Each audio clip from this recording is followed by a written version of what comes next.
इस वक्त हूर, अलीना और ड्रीम अचीवर ग्रुप कैंटीन में बैठे हुए थे कि तभी वहाँ वो काया अपनी चमचियों के साथ आती है और जाकर अपनी टेबल पर बैठ जाती है।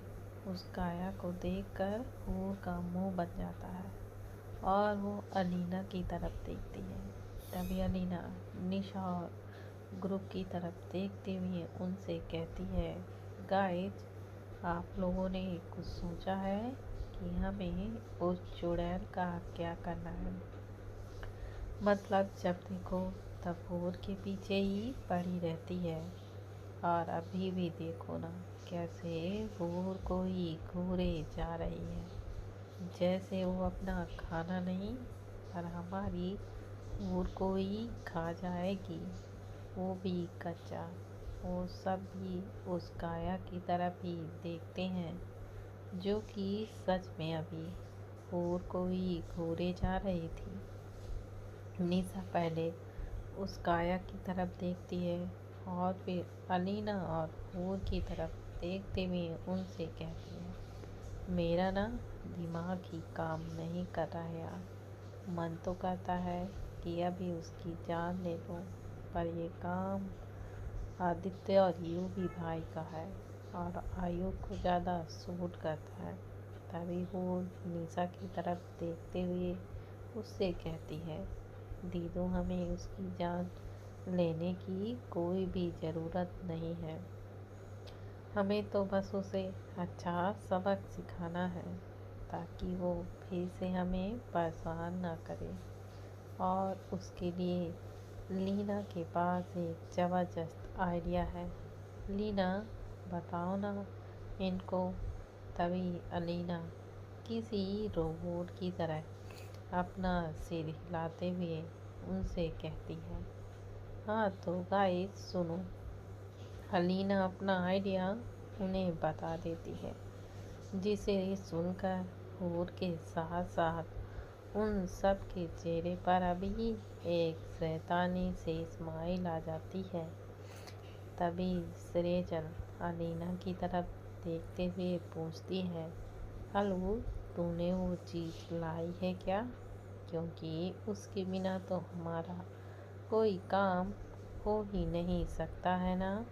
तभी अलीना अपना सिर ऊंचा रखते हुए अपनी टेढ़ी स्माइल के साथ सरेजल से कहती है, हाँ से जल्दी, उस चीज़ के बिना मैं घर से बाहर निकलती ही नहीं, क्योंकि अल्लाह जाने कब मुझे उसकी ज़रूरत पड़ जाए। वैसे मेरे पास वो चीज़ तो है, पर हमारे उस प्लान को उसके अंजाम तक कौन पहुंचाएगा? तभी दक्ष अलीना की तरफ देखते हुए उससे कहता है, तुम उसकी टेंशन मत लो अलीना, तुम मुझे वो चीज़ दो, बाकी का काम मैं और नकुल करते हैं।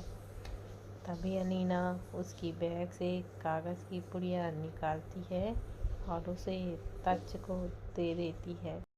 तभी निशा अपनी लीडरशिप वाले मोड में टर्न होते हुए उन दोनों बॉयज़ से कहती है, बॉयज़, ये काम पूरा करके ही आना, क्योंकि ड्रीम अचीवर कभी उसके प्लान में फेल नहीं होते हैं।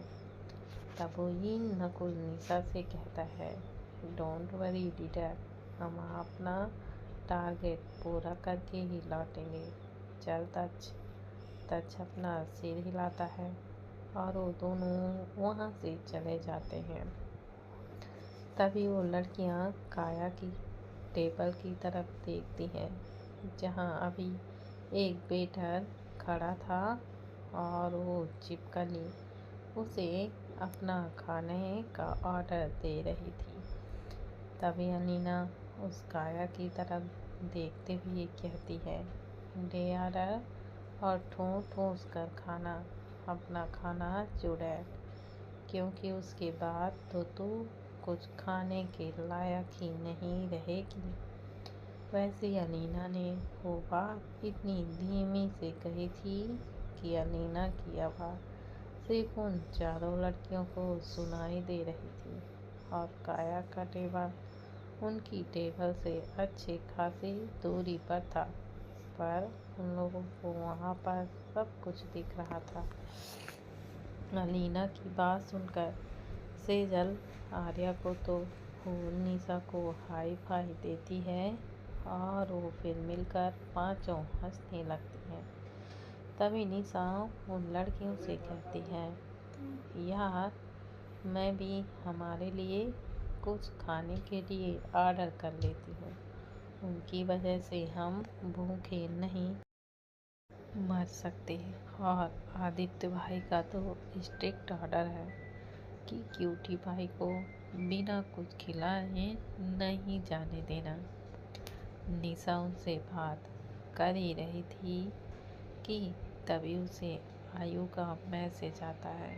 निशा हूर को अपना फ़ोन दिखाते हुए उससे कहती है, देखो हूर, आपके भैया का मैसेज आया है।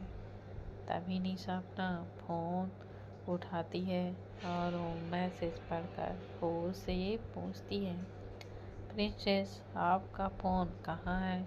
आयु ने आपको फ़ोन किया पर आपने उठाया नहीं, क्यों?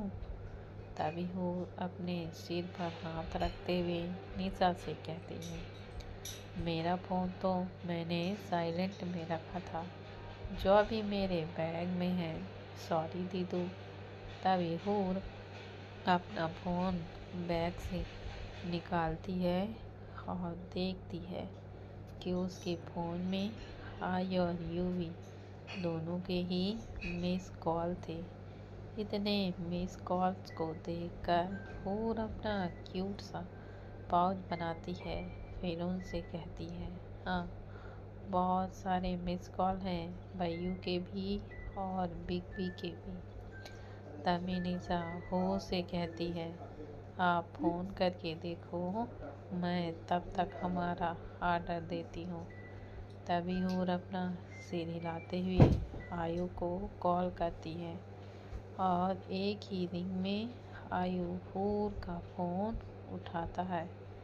आयु के फ़ोन उठाते ही हूर इधर से हेलो भैयू कहती हैं, तो उधर से आयु अपनी थोड़ी सी प्लेन आवाज़ में हूर से पूछता है, रैबिट आपका फ़ोन कहाँ था और आपने मेरे कॉल्स क्यों नहीं उठाए? तभी वो थोड़ी डरी हुई आवाज़ में उनसे कहती है, ओ भैयू, मैंने अपना फ़ोन साइलेंट पे रखा था और फ़ोन बैग में होने की वजह से मुझे पता ही नहीं चला, सॉरी। तभी आयु अपनी आप को थोड़ा सा शांत रखते हुए हूर से कहता है, रैबिट आई एम सॉरी, मैं आपको डांट रहा हूँ बेटा, पर आपको पता है ना कि हमें आपकी कितना चिंता रहती है। मैं इस वक्त कॉलेज में नहीं हूँ, इसलिए मैं डर गया था, वरना मैं आकर आपसे खुद आकर मिलता। अच्छा भी आप खाना खाओ और कुछ भी स्किप नहीं करना। मैं 1 घंटे में वहाँ आ जाऊँगा। Bye, love you rabbit. तभी हूर भी उसे बाय बोलकर फ़ोन को कट कर देती है। तब तक निशा भी उसके लिए खाना ऑर्डर करती है और वो दोनों बॉयज़ भी वहाँ पर आ जाते हैं। उनके वहाँ आते ही हूर उनसे पूछती है, काम हो गया भाई?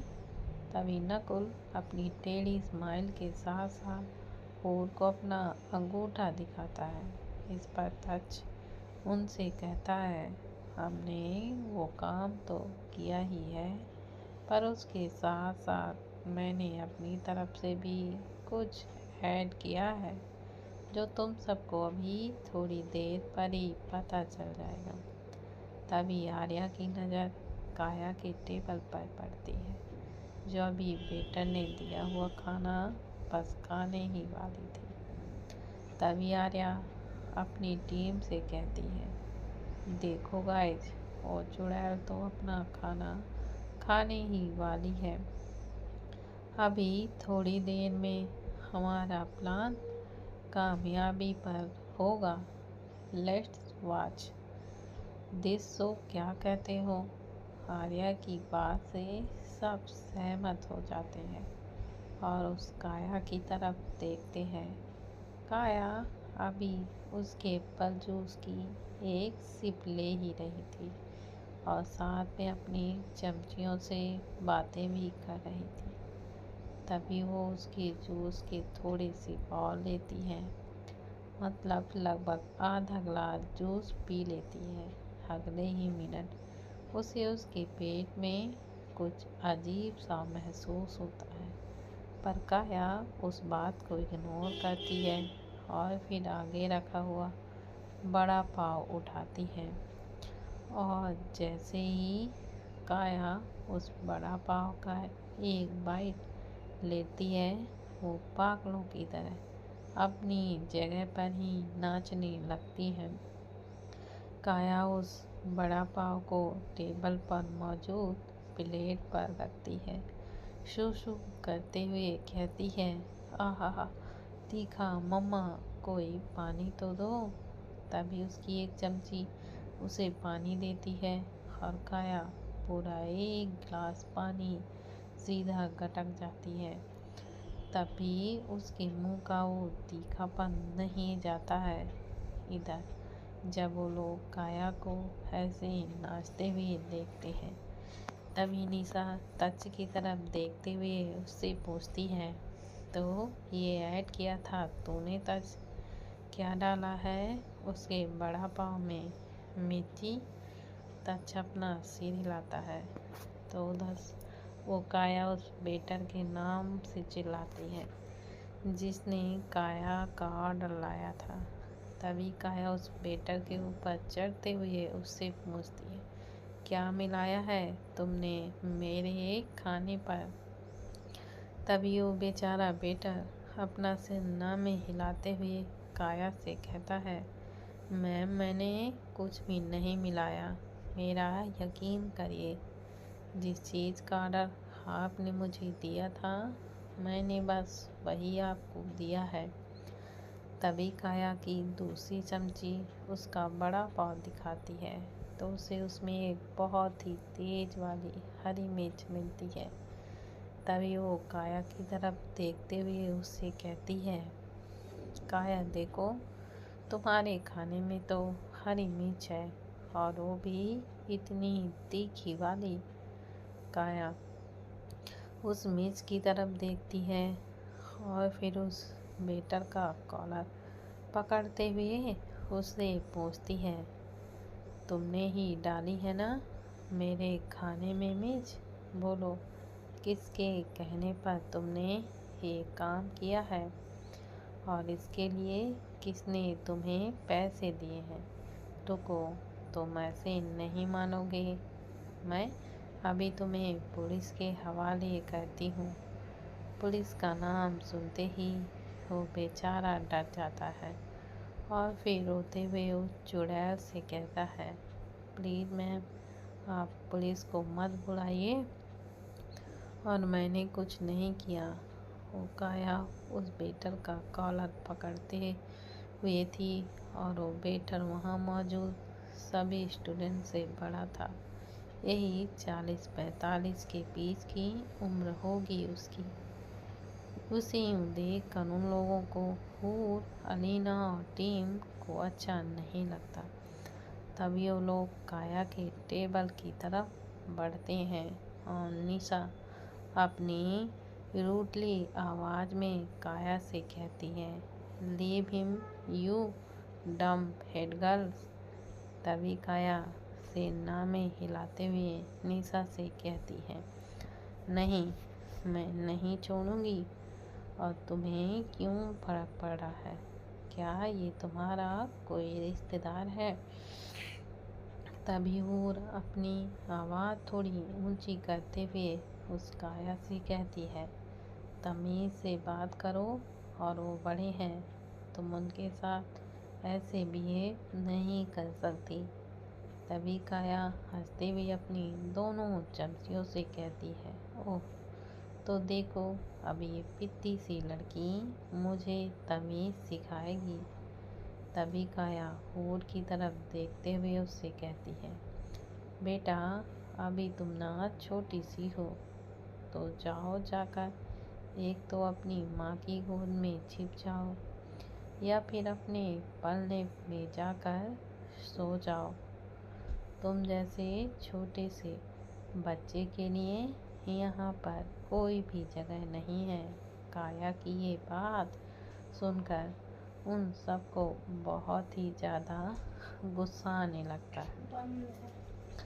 तभी हूर उन्हें कुछ इशारा करती है और वो सब चुप हो जाते हैं। हूर उस काया की तरफ देखते हुए उनसे कहती है, मैं तुम्हें आखिरी बार कह रही हूँ कि चुपचाप इस अंकल का काला छोड़ो और यहाँ से इन्हें जाने दो, वरना मैं जो करूँगी ना उससे मुझे तो नहीं पर तुम्हें शायद तकलीफ होगी। तभी काया अपनी शैतानी स्माइल के साथ हूर से पूछती है, तुम जैसी छोटी सी बच्ची मेरा क्या ही बिगाड़ सकती हो? कुछ भी तो नहीं कर सकती तुम। तभी हूर अपनी टीम की तरफ देखती है, जो हूर को अभी उनकी शैतानी स्माइल दे रहे थे। अगले ही पल हूर काया के पैर पर अपना पैर इतनी जोर से पटकती है जिससे काया की चीख निकलती है। पर हूर बस इसी में नहीं रुकती। वो काया के हाथ पर अपने तेज दांतों से इतनी जोर से काटती है कि उसके हाथ में निशान पड़ जाते हैं। काया झट से उस बेटर का हाथ छोड़ देती और नकुल उस बेटर को अपनी तरफ खींचते हुए उनसे कहता है, अंकल, आप अभी यहाँ से घर जाइए, हम सब यहाँ संभाल लेंगे। आप फिक्र मत करिए, आपकी आज की सैलरी आपको पूरी मिलेगी।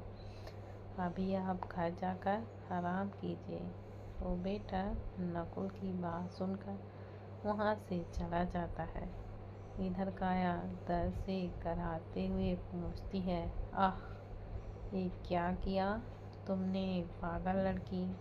तभी हूर अपनी बड़ी ही मासूम सी शक्ल बनाते हुए उस काया से कहती है, अभी तो तुमने ही तो मुझे छोटी सी बच्ची बोला था ना, और जितना मुझे पता है उस हिसाब से तो छोटे बच्चे भी तो उन लोगों के साथ ऐसे ही करते हैं जिनसे उन्हें चिढ़ होती है या फिर जिन्हें वो पसंद नहीं करते।